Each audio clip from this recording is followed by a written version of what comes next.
Good afternoon, everyone. Thank you for coming. This is now the fourth year that I've had to stand in front of you and speak about this investigation. On each prior occasion, I've had little to offer in terms of progress. Today's update is about making progress in this investigation surrounding the death of Christopher Skinner. I am pleased to say that we are making progress in this case. It's important for the citizens of Toronto to know that we do not give up. This crime impacts Toronto. It impacts our downtown social environment. Those responsible took away from Toronto, and we need to hold them accountable. Yes, it has now been 4 years since the senseless murder of Christopher Skinner, but as I stand here today, we are a step closer to bringing those responsible to account for their actions and for their inactions. This includes those who let the driver get away with this crime for the past 4 years. This is not a case where the potential witnesses all said that they were looking the other way or they were in the bathroom. This is a case where the witnesses stepped up and did what they should have done. They told the police what they saw, and they stayed to advance the investigation. They didn't run away when they were asked questions. They stayed. They gave information about what they saw. To recap, on October 18th, 2009, Christopher Skinner was walking east along Adelaide Street trying to hail a cab. He was celebrating his sister's 19th birthday that night. The investigation revealed that when Christopher reached Victoria Street, he was standing in the roadway as traffic was still passing, and he was attempting to hail a cab. At this point, I believe that he inadvertently came in contact with a passing vehicle. Some of the occupants of this vehicle confronted Christopher Skinner in front of their black SUV. He was assaulted, he was kicked, and knocked to the ground. As he lay on the ground, the occupants returned to the SUV, and the driver, without hesitation, deliberately drove over Chris. The SUV then sped off east on Adelaide Street, making no attempt to stop or render first aid. Today, I am here again looking for information from the people who know those responsible, and more specifically, the others that were in the SUV. Recently, we have made some significant progress in this investigation in that we have now identified the make, the model, the year range, the color scheme of the SUV involved. This surveillance picture, which has not been previously released, shows the SUV traveling on Adelaide Street towards Yonge Street prior to the murder taking place. The investigative team is identifying through various databases potential owners of vehicles in 2009, which in turn will lead us to the driver of this vehicle, those that were involved in the beating, and any other passengers, male or female, that were in the vehicle that night. I am sure that this vehicle is still out there somewhere, and we will find it. This investigation is not stopping at the driver. Anyone who over the past 4 years assisted in any way the driver or those that participated in the beating to escape or remain undetected will be fully investigated and face criminal charges of accessory after the fact. I am hoping that very soon we'll be able to provide more information regarding this investigation as it progresses. We are using as many platforms as we can, including social media, to reach out to as many people as possible. We're using web pages, Twitter, YouTube, Facebook, Instagram, and other platforms that are out there. For more information about the ongoing investigation, you can view the following website, and the link is up on the screen. That is the update for the 4-year anniversary of this investigation. The family is present with me to my left, and they're obviously more than eager to see this come to a close, and they are also available for any questions you may have. Questions? Stacy, why now are you saying this is new information? We really haven't known the make, the model, the color until now? That's correct. Over the course of the years, I've been analyzing and have tried various ways to determine the make and model of the vehicle. I've used experts. I've used experts in the field of vehicles throughout all the different manufacturers. And it's only until recent that I was able to actually come to a determination of what, in fact, the vehicle was. So can you tell us what it is? I'm going to claim investigative privilege at this time on that. I'm not going to release that as it is still ongoing. Detective, how important is it to keep coming back month after month, year after year, to provide these updates to stick with the case? Well, I think it's very important for the citizens of Toronto to know that we don't give up on these cases, that we keep going forward. We go through no expense to find out who did this. Like I said, this impacts downtown Toronto. This impacts the entertainment district. We can't have people thinking it's okay to do what was done down there and that they're going to get away with it. I think we have to stay on top of it, and we have to keep it in the media so that anyone that thinks they can get away with something in the city will know that we are looking for them always, and we don't give up. So I know that in past years, you have raised the reward for information leading to the capture of the driver and the passengers. But was this then, the information that you've gotten today with the car, that's something that you guys did, but have you had much response then from the public in terms of getting more information about the people, the driver as well as the passengers? Yes, I've had, after every press conference, we have had a lot of contact from the public with various tips and various forms of information coming to us through various sources. I'm very encouraged by that, and that's another reason why you asked why we're here today and why we keep coming back. Because every time I come back, I still get more and more information coming in.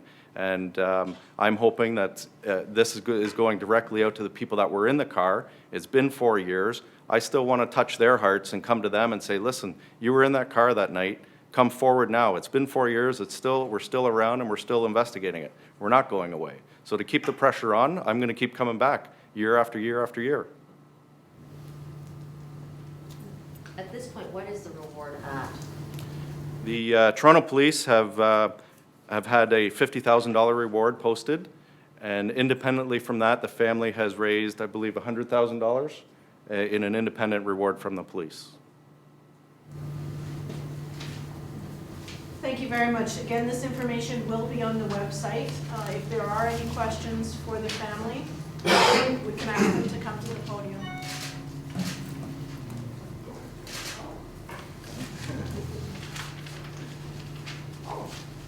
Okay. Just tell us your name first. I'm Taryn Skinner. Taryn, T-A-R-Y-N. Taryn, you and your dad were here last year, and Warren, I remember you saying that last year we were here for the 3rd anniversary and it didn't feel like 3 years, and 3 more years from now it won't feel like 6 years. What's it feeling like today, 4 years after this happened? Last year we said we weren't coming back, and now I'm pissed. We said we weren't coming back, and I really thought we weren't. And now we are, and we will keep coming back. Are you guys feeling at all encouraged by the fact that new information has come to light in the last year since you were here? You go. We're happy. Oh, sorry. We're happy to know that the investigation is continuing, and happy with the news that we've heard today for sure. Alan, maybe you could tell us a little bit about why you wanted to come. I know we didn't hear from you last year, but there's quite a few people here in the Skinner camp today. Tell us a little bit about that. These are really hard to do. It's easy for you guys, but it's a really hard thing to do.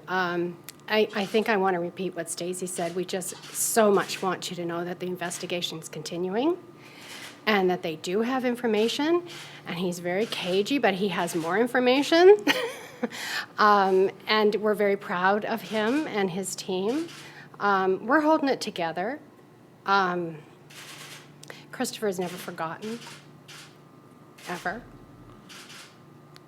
Sometimes in these investigations, when there's a few years put between the incident and the investigation, people can sometimes forget about the actual victim. Can you tell us a bit about Christopher? It's been a few years, maybe the public needs to know some more about him. When someone dies or is taken, they tend to be elevated to angel status. And I keep reminding everybody that he could be a little brat at the same time. He had an amazing sense of humor, full of love, full of concern, very loyal. Oh, I'm sorry. Very loyal, very family-oriented. Loved his friends, loved his family, loved to spend time with all of us, loved to bring his friends and his family together as much as he could in our house eating our food. he was bigger than life. He was, the place where he used to work, they made a book of pictures of Christopher, and then everybody wrote on a page. And there was one picture of them making a human pyramid, because Christopher decided that day they should have a pyramid and they should all be making a human pyramid. And it's a great picture, and I think he's, of course, on the top because that's what he would do. He's, I don't know what else to say. Do you have a message then for the driver as well as the passengers of that vehicle? Well, I think that they're probably hoping that it will all be forgotten and that they can just slink away. But I think it's important for them to know that it's not forgotten. It'll never be forgotten in our household, and our households are large. But I think it won't be forgotten in the police household. It won't be forgotten in Toronto's household. You don't get away with stuff like this, not with the team that we have working on it. I think it's important for them to know that they are going to have to answer. And we all know that there are people that are just born bad, and there are people that become bad. That's not this discussion. This discussion is just that you are going to be punished. Taryn, you said you're pissed. You're angry. I mean, for obvious reasons, but in your words, tell me why you're, angry that you're here again and having to do this. Sorry, Mike, if that's okay. Sorry. It's okay, go ahead. I think because at first it was a lot of different things were happening, and it was all a puzzle that was still kind of being put together. And now it's like it feels like that puzzle should be put together. And of course, it's no one's fault. These things take time. But I'm tired of thinking that the person who's responsible has carried on for 4 years, and we carry on. We have to. But it frustrates me that they can carry on and are just thinking that they have come out on the other side and gone away. What do you make of the fact that nobody's come forward in 4 years to do the right thing and to say, you know what, we were in the car, we saw what happened? Sorry, what's the question? What do you make of the fact that that nobody's come forward yet and saying, Well, they're we wanna do cowards. the right. They're cowards, and unfortunately, we're all kind of cowards. We all are put in situations like that where we don't want to come forward. So it's not surprising because it's in our human nature, but it's frustrating. What would it do for your family? I mean, we always say the word closure. Would it bring you closure to have an arrest? You're shaking your head, Ellen, but obviously you want an arrest. What would it do for your family to have it? There's no such thing as closure. There really isn't. There's a new reality. There's a new normal. There's a new moving on that you don't wish you never, ever had to take those steps. There's no such thing as closure. Warren is much more a black and white kind of guy, being a lawyer, so this is the natural conclusion. It's going to make Warren feel better. There are things that happen after an arrest. There's a trial, and that's a whole other load of pain that we are going to have to go through. But we will. We'll go through it for Christopher. And you'd rather that happen now than 5 years from now or 10 years from now? It's got to happen while we're young, for goodness sakes. My endurance is not what it used to be. Warren, tell us then, I mean, you're the black and white guy. What would an arrest do for you? Well, there's still nothing that you can call closure. It would just be another part of the process that brings us closer to closure, if there ever could be, but I don't think you could be. It would be nice to have that part of it put to bed, but Ellen knows, Taryn knows, and I know that if there is an arrest, the trial portion is going to be difficult too. These people involved obviously will have families, friends, mother to mother, father to father. What would you say to them? What would you say to their family? Well, I don't think there is anything to say to their family unless they know. If they have some information, then there's lots to say to them. But if they don't have anything to tell anybody, there is nothing to say to them. You can't ask them to come forward if they don't have any information. If they don't come forward, though, they're just equally the same cowards. Same thing. Okay, thank you very much. Again, this information will be posted on our website. Thank you.